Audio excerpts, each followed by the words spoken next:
this is my roach float. I can use this on rivers. I quite like this for rivers because I like the red colour because the flow and current is going to let me see that a lot more better.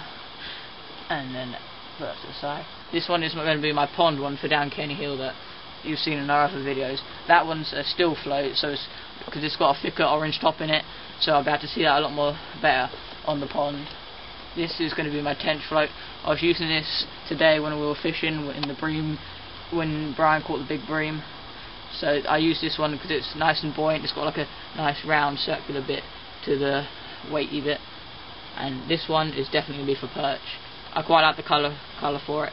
And then also I could use this on rivers because it's got a thin bit on the top and it's quite buoyant and it'll move down with the current. This one is going to be my spare perch one, but also for lakes. And then this one is going to be my tench one. Again, it's nice and buoyant. So, and then it's got a little tiny top in it, so it wouldn't be too suitable for rivers. Now I'm going to move on to my slammer, which is over here. Slammer, I like these a lot more better than the other disgorgers because I like using because it helps me because I'm left-handed in disgorging. Then onto my slingshot. It's got a nice pull, like it lets me get a lot of give on it. So then I can fire it over to where I am with like halibut pellet, or maybe cut up some worms and throw it. 4 pound line. This has lasted me at least 2 years now. It's really good for pole floats. It's got 100 pole rigs. I've got 100 meters on it. 4 pound line. And start from the smallest hook to the biggest. This is size 18. Holds 1 pound. I quite like these. These are whisker barb.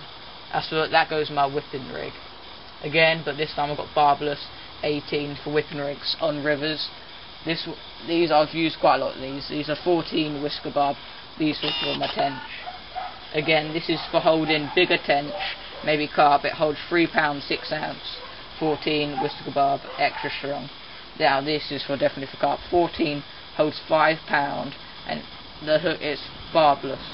Now onto my pole rigs I've already got set up. This is my whipping rig.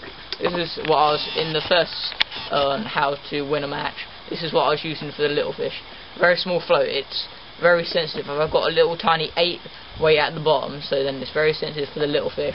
Again, spare one that Rob uses, and then I've got my perch float here. I quite like it. It could use for rivers. It's nice and buoyant. Onto the tench float, nice green one. This is what we were using in the tench fishing, where we caught quite a lot of tench. Not in the tench fishing video, but on how to win a match, part 2. Carp float, I can use this for rivers for big carp on rivers. Very buoyant, nice thick top. And then my box, I got this a couple of days ago. Quite nice.